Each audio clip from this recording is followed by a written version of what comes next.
Young people today are faced with so many problems, especially peer pressure. And the hardest word that young people have to say today is the little word no. Whether it's drugs, whether it's picking up a cigarette, whether it's illicit sex, whatever it is, it's the hardest word. Do you say no when the peer pressure comes? When the hormones begin to rise? When the excitement is there? Yes, we're all tempted. But there's no temptation taken you but what everybody else has had. You say, well, did Jesus have temptations like that? Of course he did. He said it says he was tempted in every point like as we are, yet without sin. Because the moment you're tempted, God provides a way to escape. There's a way out. He provides it.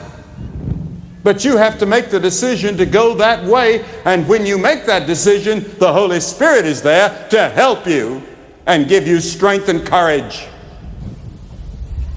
And then another person in the Bible, a young person, was named Daniel. In Daniel 1:8 it says, Daniel purposed in his heart that he would not defile himself with the portion of the king's meat, nor the wine which he drank. Daniel was a young man with a purpose. His motivation to serve God had come early, because Nebuchadnezzar, the great king of Babylon, had come over to Jerusalem and captured Jerusalem, captured the king, and captured a few young Jewish men that he wanted to take back to Babylon and train them in the language of Babylon and all the ways of Babylon, so that they could be of help to him in running his empire. And one of them was Daniel. And he wanted young men with whom there was no blemish, well favored and skillful in all wisdom and cunning and knowledge and understanding science. He wanted him to be proficient in physics and all the scientific studies of that day. And during the period of training, they brought the finest foods for Daniel to eat. But Daniel wanted the simple lifestyle. He wanted to eat ordinary food. He didn't want to eat the rich food off the king's table. And he asked the head of their training program, his professor, if he could do it. And the professor hesitated. He said, if the king finds out about it, I'll lose my head. So Daniel said, well, why don't you give us 10 days and let's try it out.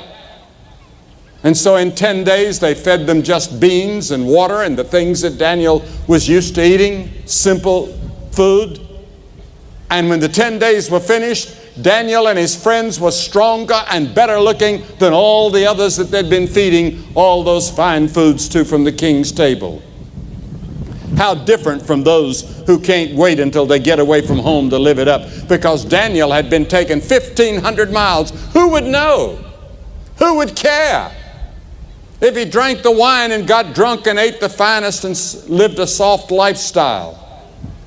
Daniel was far away from home, but he lived the life that he had learned to live as a young man of God.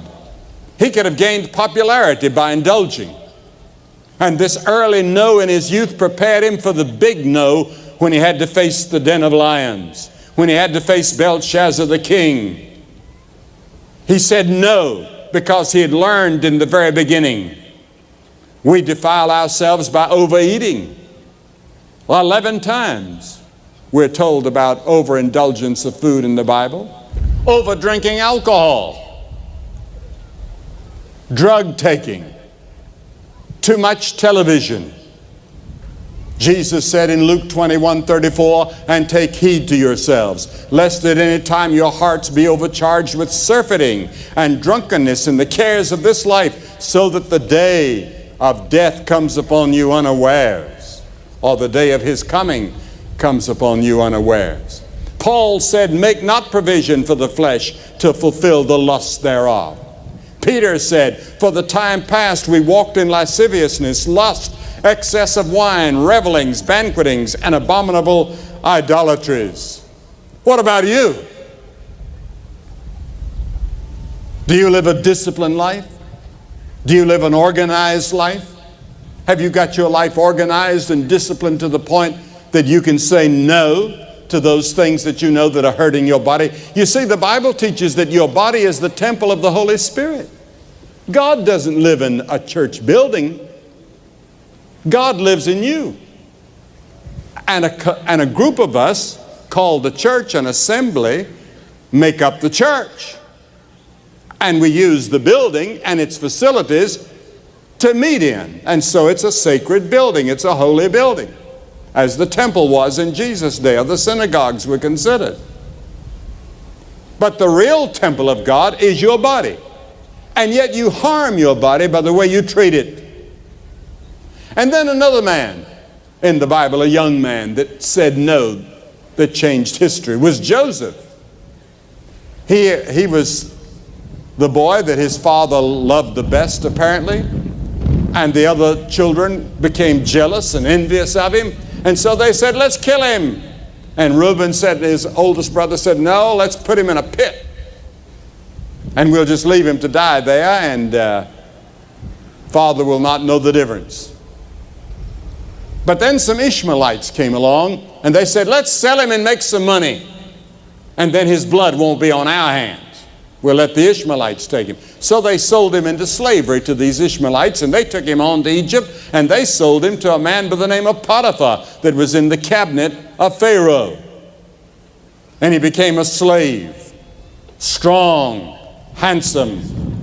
And the Genesis 39 tells us of the temptation of Joseph.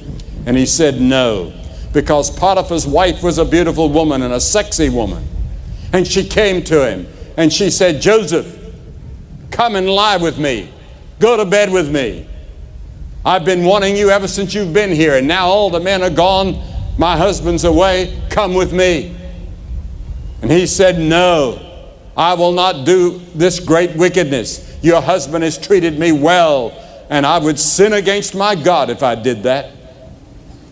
And she begged him, and finally she became angry.